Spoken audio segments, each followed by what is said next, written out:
Hello everyone, আজকে আমাদের topic হলো ইলেকট্রন ট্রান্সপোর্ট চেইন। সো আমরা সবাই জানি যে ইলেকট্রন ট্রান্সপোর্ট চেইন হলো আমাদের যে সমাজ শ্বসন আর আমাদের যে রেসপেক্টিভ প্রসেস আছে সেটা একটা গুরুত্বপূর্ণ অংশ। এটা হয় কোথায়? মাইটোকন্ড্রিয়ার ভেতরে। আমি এখানে একটা মাইটোকন্ড্রিয়া দেখিয়েছি। আমরা জানি মাইটোকন্ড্রিয়ার দুটো ওয়াল থাকে, একটা হলো আউটার ওয়াল, একটা হলো ইনার ওয়াল। ইনার ওয়ালটা কীরকম? ভাঁজযুক্ত থাকে, রাইট?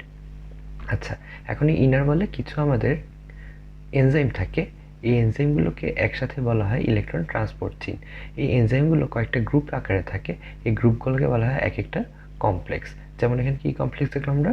কমপ্লেক্স 1, 2, 3 আর 4।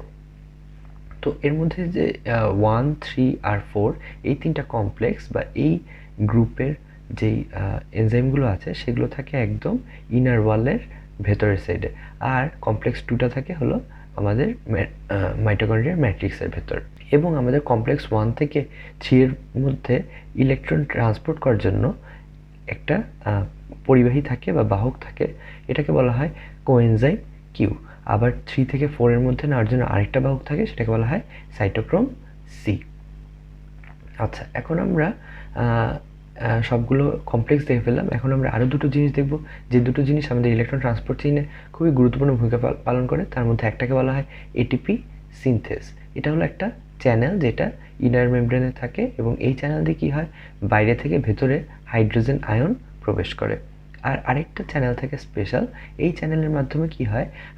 আমরা জানি ইলেকট্রন ট্রান্সপোর্ট চেইনের মাধ্যমে এটিপি প্রডিউস হয়, রাইট? এই এটিপিগুলো বাইরে চলে যায় এবং আমাদের এডিপি সেলের ভেতরে প্রবেশ করে।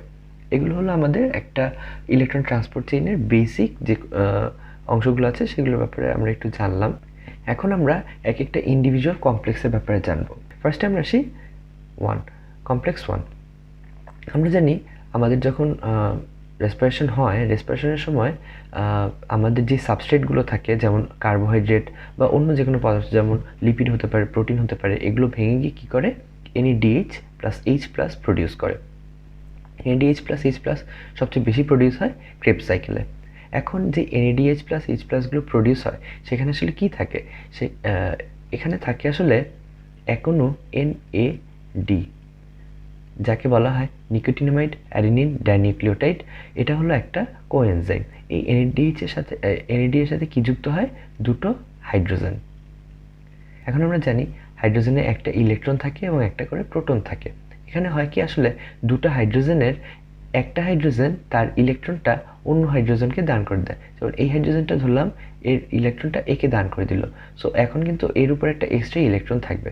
সো এটাকে আমরা এখন বলতে পারবো H মাইনাস আয়ন, আর এটাকে আমি বলতে পারবো H plus ion. H minus আয়নটা NAD এর সাথে যুক্ত হয়ে NADH তৈরি করে এবং H প্লাসটা এর সাথে এসে যুক্ত হয়। সো এভাবে আসলে NAD আমাদের কি করছে? দুটো ইলেকট্রন বহন করছে। সো সাবস্ট্রেট থেকে আমাদের ফার্স্টে NADH প্লাস H প্লাস তৈরি হলো। এরপর কি হয়? NADH প্লাস H প্লাস আমাদের কমপ্লেক্স 1-এ চলে যায়। এখন কমপ্লেক্স 1-এ কী কী থাকে আমরা একটু উপর থেকে দেখে আসি। দেখুন, কমপ্লেক্স 1-এ দুটো জিনিস পাওয়া যায়। একটাকে বলা হয় FMN, আর একটাকে বলা হয় FES। FMN এর ফুল ফর্ম হলো ফ্লাভিন মনোনিউক্লিওটাইড। ফ্লাভিন মনোনিউক্লিওটাইড এটা হলো আরেকটা কোএনজাইম।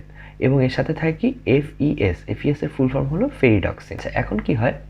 আমাদের যে NADH-টা আমরা পেলাম, এই NADH-টা আমাদের FMN এর সাথে রিয়াকশন করে। FMN এর সাথে রিয়াকশন করে কি? ওর যে H প্লাস দুটো হাইড্রোজেন পরমাণু আছে, সেই হাইড্রোজেন পরমাণুগুলো FMN-কে দিয়ে দেয়। আর আমরা জানি যখনই কোনো তড়িৎ ধনাত্মক মূলক যৌগের সাথে যুক্ত হয় তখন বলা হয় সেই যৌগটা বিজারিত হয়েছে। তার মানে এখানে কিন্তু FMN বিজারিত হয়েছে।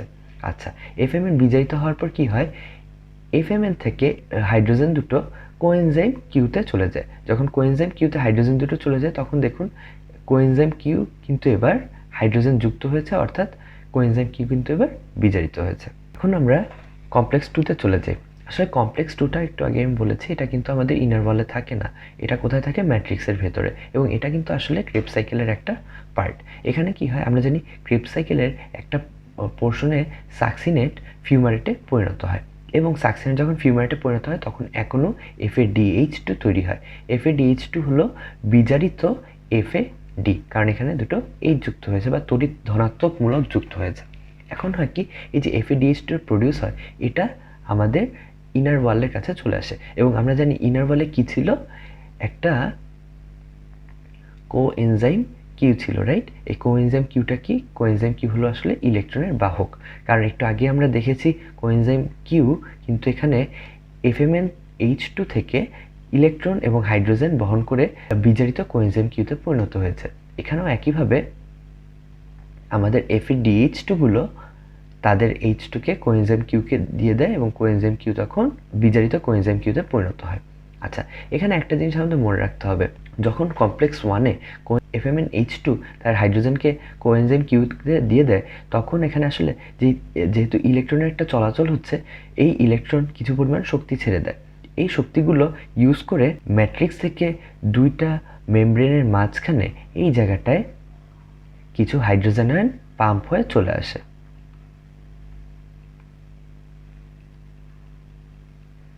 এই হাইড্রোজেনের পাম্প হওয়ার শক্তিটা কোথা থেকে আসে? এই উচ্চ শক্তি সম্পন্ন ইলেকট্রন, যেটার আদান প্রদান এখানে আসলে হচ্ছে। কিন্তু আমাদের যে কমপ্লেক্স 2, সেই কমপ্লেক্স 2-তে আসলে এখানে কোনো হাইড্রোজেনের পাম্প হয় না। এটা আমাদের সবসময় মনে রাখতে হবে। কমপ্লেক্স 1-এ হাইড্রোজেনের পাম্প হলেও কমপ্লেক্স 2 থেকে কোনো হাইড্রোজেনের পাম্প হয় না। এবার আমরা 3-তে চলে আসি। এই যে আগের দুটো পজিশনে আমাদের বিজারিত কোএনজাইম কিউটা তৈরি হয়েছিল, অর্থাৎ কমপ্লেক্স 1 আর 2-তে, সেই কোএনজাইম কিউটা এবার কি করে, তার যে ইলেকট্রনগুলো আছে সেগুলো কমপ্লেক্স 3-তে দিয়ে দেয়। আর কমপ্লেক্স 3-তে কি ছিল আমরা দেখেছি আগে? Cytochrome B. সাইটোক্রোম বি আসলে হিমযুক্ত একটা যৌগ, এবং হিমের মধ্যে আমরা জানি থাকে ফেরাস বা আয়রন। এখন আয়রনের দুটো আয়ন থাকে, আমরা জানি Fe2+ অথবা Fe3+। Fe2+-এ দুটো ইলেকট্রনের ঘাটতি থাকে আর Fe3+-এ তিনটে ইলেকট্রনের ঘাটতি থাকে। এখানে হয় কি, কোএনজাইম কিউ যখন তার ইলেকট্রনগুলো আমাদের সাইটোক্রোম বিতে দিয়ে দেয়, সাইটোক্রোম বি এর যে ফেরাস 3 গুলো ছিল সেগুলো কিন্তু ফেরাস 2-তে এবার পরিণত হয়ে যায়, কারণ এখান থেকে এক্সট্রা ইলেকট্রনগুলো আয়রন 3-তে এসে একটা ইলেকট্রনের ঘাটতিকে পূর্ণ করে Fe2+-এ পরিণত করে ফেলে। এখন কি হয়, এখানে আমরা Fe2+টা পেলাম, এটা পরবর্তীতে আমাদের সাইটোক্রোম সি এর সাথে বিক্রিয়া করে, অর্থাৎ সাইটোক্রোম বি এর যে আয়রনগুলো থাকে সেগুলো সাইটোক্রোম সি এর আয়রনের সাথে বিক্রিয়া করে। এখন দেখুন, সাইটোক্রোম সিতে আমরা আবার পাবো Fe3+। এই Fe3+ গুলো কি করে, এখানকার Fe2+ এর সাথে রিয়াকশন করে, এবং রিয়াকশন করে কি হয়, এখানকার সাইটোক্রোম বি এর যে Fe2+ ছিল সেটা তার একটা ইলেকট্রন সাইটোক্রোম সি এর Fe3+কে দিয়ে দেয়। সো একটা ইলেকট্রন হারিয়ে কিন্তু নিজে Fe3+-এ পরিণত হয়। অন্যদিকে সাইটোক্রোম সি এর যে আয়রনগুলো আছে সেটা কিন্তু একটা ইলেকট্রন নিয়ে নিজে Fe2+-এ পরিণত হলো। আমাদের সাইটোক্রোম বি আসলে কমপ্লেক্স 3 এর মধ্যে আবদ্ধ থাকে এবং এটা চলাফেরা করতে পারে না, কিন্তু আমাদের সাইটোক্রোম সিটা কোএনজাইম কিউ এর মতো চলাচল করতে পারে, অর্থাৎ এটি একটি বাহক সাইটোক্রোম। এই বাহক সাইটোক্রোমটা কি করে, এবার আমাদের Fe2+ গুলোকে বহন করে সে কমপ্লেক্স 4-এ নিয়ে যায়। কমপ্লেক্স 4-এ আরেক ধরনের সাইটোক্রোম থাকে, এদের বলা হয় সাইটোক্রোম এ, আর সাইটোক্রোম এর সাথে থাকে সাইটোক্রোম A3। এরা কি করে, সাইটোক্রোম A3 আর সাইটোক্রোম এর যে Fe3+ আছে সেটার সাথে আবার রিয়াকশন করে এই Fe2+ গুলো। তখন এই Fe2+ গুলো তাদের ইলেকট্রন আবার দিয়ে দেয় এই Fe3+কে এবং নিজে আবার Fe3+-এ পরিণত হয়ে যায়। অন্যদিকে এই Fe3+ গুলো ইলেকট্রন গ্রহণ করে Fe2+-এ পরিণত হয়। অর্থাৎ এখানে কি হলো, এখানে কিন্তু সাইটোক্রোম নিজে একটা ইলেকট্রন নিয়ে নিল। তো আমরা কি দেখলাম, আমাদের যে কমপ্লেক্স 4 ছিল, কমপ্লেক্স 4-এর যে সাইটোক্রোম এ বা A3-র আয়রনগুলো ছিল সেগুলো কিন্তু জারিত হয়ে Fe2+-এ পরিণত হয়ে গিয়েছে। এই Fe2+ গুলো এবার কি করে, আমাদের অক্সিজেনের সাথে রিয়াকশন করে। এই অক্সিজেনগুলোই আসলে আমরা ইন্সপাইরেশনের সময় বা নাকের মাধ্যমে বায়ু থেকে নিয়ে থাকি। এই অক্সিজেনগুলোকে আমাদের Fe2+ ইলেকট্রন দিয়ে দেয় এবং দিয়ে সে নিজে কিসে পরিণত হয়, Fe3+-এ। অন্যদিকে অক্সিজেনগুলো ইলেকট্রন পেয়ে অক্সাইডে পরিণত হয়। এখন আমরা পরের ছবিটায় আসি। তো আমরা কি দেখলাম, 4-এ আমাদের অক্সাইড তৈরি হচ্ছে। আচ্ছা, এখন আমরা জানি কমপ্লেক্স 1-এ কিছু হাইড্রোজেন পাম্প হয়ে গিয়েছিল, তাই না? এই যে এখানে কিছু হাইড্রোজেন পাম্প হয়ে গিয়েছিল, কিন্তু কমপ্লেক্স 2-তে হাইড্রোজেন পাম্প হয়ে যায়নি। কিন্তু একইভাবে আমাদের যে কমপ্লেক্স 3 ছিল, এখানে যখন ইলেকট্রনের পরিবহন চলতে থাকে তখনও আসলে কিছু হাইড্রোজেন পাম্প হতে থাকে। এবং কমপ্লেক্স 4-এর ক্ষেত্রেও কথাটা সত্য, এখানেও যখন ইলেকট্রন আসে তখন সেই ইলেকট্রনের শক্তিটা ইউজ করে এখানেও কিছু হাইড্রোজেন পাম্প হতে থাকে। এই ছবিটা আমরা দেখতে পেলাম কমপ্লেক্স 1, 3 এবং 4 থেকে যেই হাইড্রোজেনগুলো পাম্প হচ্ছে এগুলো সব দুটো মেমব্রেনের মাঝখানে চলে এসেছে, এবং এর কারণে কি হয়, সেলের ভেতরে কিন্তু হাইড্রোজেনের কনসেন্ট্রেশন অনেক কম থাকে এবং সেলের বাইরে হাইড্রোজেনের কনসেন্ট্রেশন অনেক বেশি থাকে। অর্থাৎ এখান থেকে এখানে একটা কনসেন্ট্রেশন গ্রেডিয়েন্ট তৈরি হয়। অন্যদিকে এগুলো হলো positive, right? So positive ion ম্যাট্রিক্সের বাইরে বেশি পরিমাণ থাকে, এর কারণে কি হয়, বাইরে থেকে ভেতরে একটা ইলেকট্রিক্যাল গ্রেডিয়েন্টও তৈরি হয়। অর্থাৎ একটা কেমিক্যাল গ্রেডিয়েন্ট, আরেকটা হলো ইলেকট্রিক্যাল গ্রেডিয়েন্ট, দুইটা আমাদের গ্রেডিয়েন্ট এখানে তৈরি হলো। বিশাল ইলেকট্রোকেমিক্যাল গ্রেডিয়েন্টের জন্য কি হয়, আমাদের কিছু চ্যানেল আছে, এই চ্যানেলগুলোকে আমরা বলেছি এটিপি সিনথেটেজ। এই এটিপি সিনথেটেজ চ্যানেলের মাধ্যমে এই হাইড্রোজেনগুলো আবার চলে আসে। অর্থাৎ আমাদের সেলের বাইরে যে হাইড্রোজেনগুলো ছিল, যেমন এটা এটা এটা, এগুলো কি করবে, এই চ্যানেলটার মাধ্যমে আমাদের দুটো মেমব্রেনের মাঝখান থেকে সেলের ম্যাট্রিক্সে আবার প্রবেশ করবে। এখন দেখুন সেলের ভেতর কিন্তু অনেক হাইড্রোজেন চলে আসছে, এবং হাইড্রোজেন চলে আসার সময় এখানে এক ধরনের গতিশক্তি তৈরি হয়েছে, রাইট?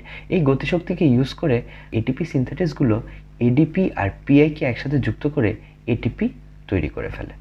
এভাবে আসলে আমাদের এটিপি সিনথেটেস ফাইনালি এটিপি তৈরি করলো।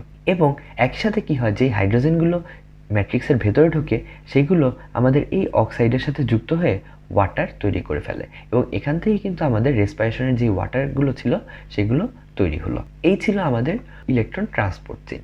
এখন আমরা ইলেকট্রন ট্রান্সপোর্ট চেইনের কিছু ইনহিবিটরের ব্যাপারে জানব। ফার্স্টে আসি আমরা কমপ্লেক্স 1-এর ইনহিবিটর। কমপ্লেক্স 1 থেকে যখন কোএনজাইম কিউতে ইলেকট্রনের প্রবাহ হয়, তখন এক ধরনের যৌগ যাদের বলা হয় রোটিনন, তারা এই ফ্লোটাকে বাধা দেয়। সো রোটিনন হলো কমপ্লেক্স 1-এর ইনহিবিটর। কমপ্লেক্স 2-কে ইনহিবিট করে হলো ম্যালোনেট, এটা হলো এক ধরনের কম্পিটিটিভ ইনহিবিটর। একইভাবে কমপ্লেক্স 3 এটাকে ইনহিবিট করে হলো অ্যান্টিবায়োসিন নামক এক ধরনের যৌগ। এখন আমরা কমপ্লেক্স 4-এর ইনহিবিটরগুলো যদি দেখি, সেখানে আমরা তিনটা পাবো। একটা হলো হাইড্রোজেন সালফাইড, সায়ানাইড এবং কার্বন মনোক্সাইড। এই তিনটা কিন্তু খুবই ইম্পর্টেন্ট যৌগ, এগুলো খুব ভালো করে মনে রাখতে হবে পরীক্ষার জন্য। একইভাবে আমাদের এখানে আমরা আরও দুটো স্পেশাল গেট দেখিয়েছিলাম একদম ফার্স্ট চিত্রে।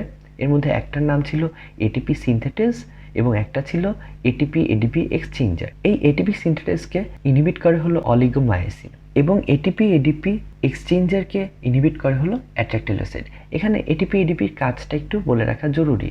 আমরা জানি এটিপি সিনথেসিসের মাধ্যমে কিন্তু এখানে প্রচুর পরিমাণ এটিপি তৈরি হয়, অর্থাৎ মাইটোকন্ড্রিয়ার ম্যাট্রিক্সের ভেতর কিন্তু এটিপির পরিমাণ অনেক বেড়ে যাচ্ছে। এই এটিপিগুলোকে কী করতে হয়, সেলের বাইরে পাঠাতে হয়। এই এটিপিগুলো আসলে এই গেটটার মাধ্যমে বা এই চ্যানেলটার মাধ্যমে বেরিয়ে যায়, এবং এটিপির এক্সচেঞ্জে আমাদের সেলের বাইরে থেকে কিছু এডিপি আসে। এই এডিপিগুলির পরবর্তীতে এখানে এসে পিআই এর সাথে যুক্ত হয়ে এটিপি তৈরি করে। অর্থাৎ এটা কিন্তু খুব ইম্পর্ট্যান্ট একটা চ্যানেল, এবং এটি বন্ধ হয়ে গেলে এটিপি আর এডিপির এক্সচেঞ্জ বন্ধ হয়ে যাবে। সো আমাদের পুরো ইলেকট্রন ট্রান্সপোর্ট চেইনই কিন্তু বন্ধ হয়ে যাবে। এরপর আমরা সবশেষে এক ধরনের ইনহিবিটর ব্যাপারে জানবো। এই ইনহিবিটরগুলোকে বলা হয় আনকাপলার্স। আনকাপলার্সের কাজ হলো অক্সিডেটিভ ফসফোরিলেশনকে বাধা দেওয়া। এখন অক্সিডেটিভ ফসফোরিলেশন কি, এখানে দেখুন আমাদের বিভিন্ন ধরনের যৌগের অক্সিডেশন রিডাকশন হচ্ছে, এজন্য এটাকে বলা হয় অক্সিডেটিভ। এবং ফসফোরিলেশন কেন বলা হয়, দেখুন এখানে এখনো এডিপি আর পিআই যুক্ত হয়ে এটিপি তৈরি হচ্ছে, অর্থাৎ এখানে কিন্তু এডিপির এক ধরনের ফসফোরিলেশন হচ্ছে, রাইট? এই দুটোকে আমরা একসাথে অক্সিডেটিভ ফসফোরিলেশন বলি। এখন দেখুন যখন এই কমপ্লেক্সগুলোর মধ্যে থেকে ইলেকট্রন ফ্লো হচ্ছে, তখন কিন্তু এখান থেকে হাইড্রোজেন পাম্প হয়ে চলে যাচ্ছে। এই হাইড্রোজেন পাম্প হওয়ার কারণটা কি, কারণ হলো অক্সিডেশন, রাইট? এখন যদি কোনো কারণে এই হাইড্রোজেনগুলো আমাদের এটিপি সিনথেটেজ দিয়ে প্রবেশ করতে না পারে, তখন কি হবে, এই অক্সিডেশনের কারণে যে হাইড্রোজেন গ্রেডিয়েন্টটা তৈরি হলো সেটা ইউজ করে আমরা শক্তি তৈরি করতে পারবো না, অর্থাৎ ফসফোরিলেশন করতে পারবো না। যেহেতু এখানে অক্সিডেশন আর ফসফোরিলেশনের মধ্যে এক ধরনের বিচ্ছেদ হলো, এটাকে বলা হয় আনকাপলিং। এবং আনকাপলিং যারা করে, যেসব টক্সিনগুলো, তাদের বলা হয় আনকাপলার্স। একটা ইম্পর্টেন্ট আনকাপলার্স হলো 2,4-DNP।